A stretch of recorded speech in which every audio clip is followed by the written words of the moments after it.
Hello, self, Nick, Magic Mirror, Ohana, friends, countrymen. It is February 26, 2025. This is part 3 of the Magic Mirror work for today. Again, not for public consumption. Apologies if you come across this video as the first video right now. And for some reason, if you decide to watch it, you can. It's just this is work for me, by me, through me, as me. And I'm going to jump in all different directions. And my practice is not to try to talk to you, but rather to talk to me. And if somehow in the future this summarizes for AI or generates something amazing or actually is of value to anyone else, great. But the number one thing is, how do I use this as a practice to channel me, see me, be me right here? And right now, talking a little faster because the sun's going down and it's getting cool. I was so excited to be up here on the rooftop balcony because I thought I'm going to catch the last little bit of sunshine. I got a little bit of time before I've got to pick up my man. And the bath that I ran is super hot. And what are the insights? Well, still, what are the 7 highest priority actions? What are the 7 main goals? How do I keep chunking things down? I haven't done that yet. What are the words of affirmation? I'm a genius and I apply my wisdom. There's so many more than that. Whatever I have done or haven't done, I'm worthy of love. And I've been reading The Breakthrough Experience, almost done that book. I've been watching some Jack Reacher. I've been cleaning a little bit. I've been recording some videos.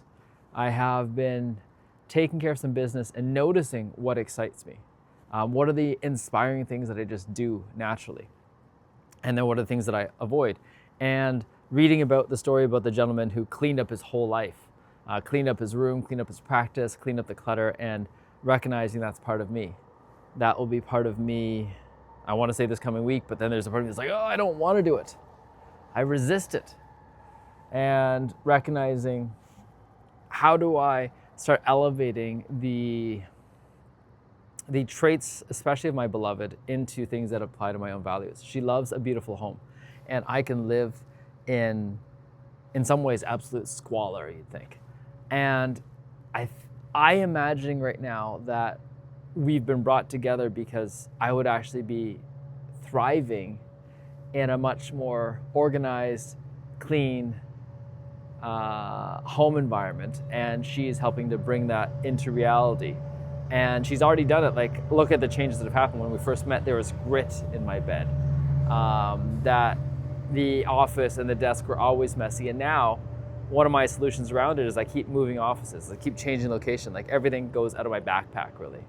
And that's fantastic in a way. And it's challenging in a way.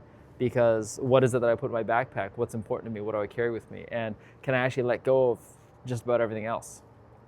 And part of it is letting go of some big old data centers that I have. I got some big old computers, and it's time to get some of the data off of it and shift it somewhere else and make sure it's done, and then get rid of the old thing. So those are pieces. Those are pieces of the puzzle. And there are a lot of pieces of the puzzle. I forget how many pieces of the puzzle there are. And then getting my body in order too. Like getting the body work to be done so things are in place. Getting the financial house in order, getting all these things in place. Getting things in order more while also recognizing that they can fall out of order anytime. And that's part of my story to myself. It's always been like, well, it could fuck up again, so why bother? Right? Oh, we're gonna move again, so why bother? It matters because it matters now. And if I want to keep avoiding it, I can. And how do I keep reminding myself, okay, learning how to be handier is a practice that I can do, and in that practice, it can help center my mind, and in center my mind, it can actually center my values, and getting little things done, it can actually make me feel better, and as I feel better and create more evidence, it makes it easier. And notice the guilt trips. I've got a little bit of guilt trip for having enjoyed more of today than I had intended, or at least how I was sharing I was going to spend the day. And I had more time to today than I anticipated. I had from about 12 to what looks like about 6 o'clock. That's a lot of time for me. And in that time, having recorded some stuff, taking care of myself, and then not taking care of myself as well, it's noticing both and just owning both and being grateful for both. Being grateful that I can do this right now.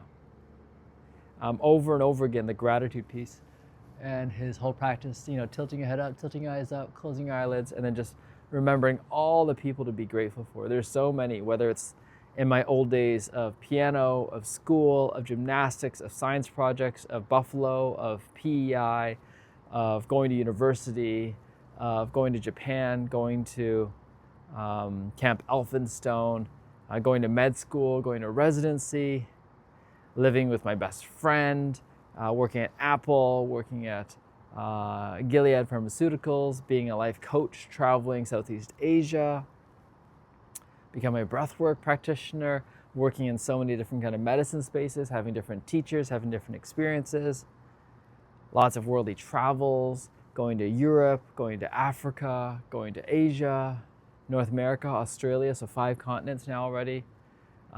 Meeting people like Matthias DeStefano and being in the midst of a 200-person activation and being at the center of it all, being the center of the Merkaba, and then channeling that energy forwards and backwards and just noticing as sometimes I'm getting little extra pockets of energy. And then in my highs and in my lows, knowing something they balance out. Having teachers like Dr. John DeMartini, who I'll be seeing this weekend, even if it's over Zoom, it's fantastic. And just owning that and noticing that. And about 47 participants, great. Let's bring it on. Let's see what happens, right? Let's print out this manual and see what happens. Noticing the binders that can be there. All the clients that I've had that have breathed with me for a long time, that have allowed themselves to grow, that have developed, that have spent tens of thousands of dollars. Noticing the places that I've spent tens of thousands of dollars, whether it's been through Fit for Service or through other ceremonies, retreats, noticing the exchange, sustainable fair exchange, noticing investments, noticing the cryptocurrencies, noticing all the little plants, like way back when talking to someone who talked about real estate. It's like, as long as your mortgage is less than your rent, great, you're building an asset. And even then, even if it's the same, you're still building an asset. And then right now, we're really grateful that we're not buying this place because we don't want this as our fixed asset right now. It may make sense in one way and it may not in another, right? Everything is just part of the game. Everything is just part of the game. And then what things do I want to be assets? What do I want to manage? Everything can take up energy, can take up a thread and cataloging all of the assets. And that's what Dr. DeMartini says too. It's like really honoring them, managing them, nourishing them, cherishing them. And then for me, part of the management is letting them go in the best way before they get to the point where they're just discarded, right? Whether it's a giveaway ceremony and giving away some good shit, right? Like giving away good shit. There's always going to be more shit to give away. So just notice when I'm trying to hold on to something so as to give it away, and it's like, who actually wants this shit? Just because it's been with me for a while, it doesn't mean someone will want that shit. And that's a good reminder. What's the kit that I have with me that I use all the time, right? I keep giving pieces away and getting other pieces too. That's another way to give away. And then seeing myself, like really seeing myself, seeing how I've gotten to this point, seeing that I've had a lot of support, seeing that the challenges that I've had, and it was a great reminder, we've got friends who are dealing with kids who have special needs right now and feeling really stressed out, or parents who have had heart attacks or other things like that. There's so many things, and it keeps coming back to, there's a book that I had been gifted before, Why Bad Things Happen to Good People. And part of me is noticing, I'm grateful that I'm not going through that right now. I have been through my own versions of that at times. And I imagine it's taking a look back and stepping back and continuing to notice what is the lesson, what is the takeaway, what is the gift, what is the blessing. And it's not easy. And sometimes it's super, super challenging. And honoring and trusting each individual in our lives to be capable and be able to request for support and reach out and see if they want support sometimes too. And just balancing all of that out. So, is there anything else that wants to be said right now? Just making noise every now and then, remembering that it's not so freaking serious. That it's getting cold out here, so the bath is going to feel even better. That I am doing the work. And in the midst of all this work, just having fun. Just having fun. A lot of love, my friend. Ciao for now.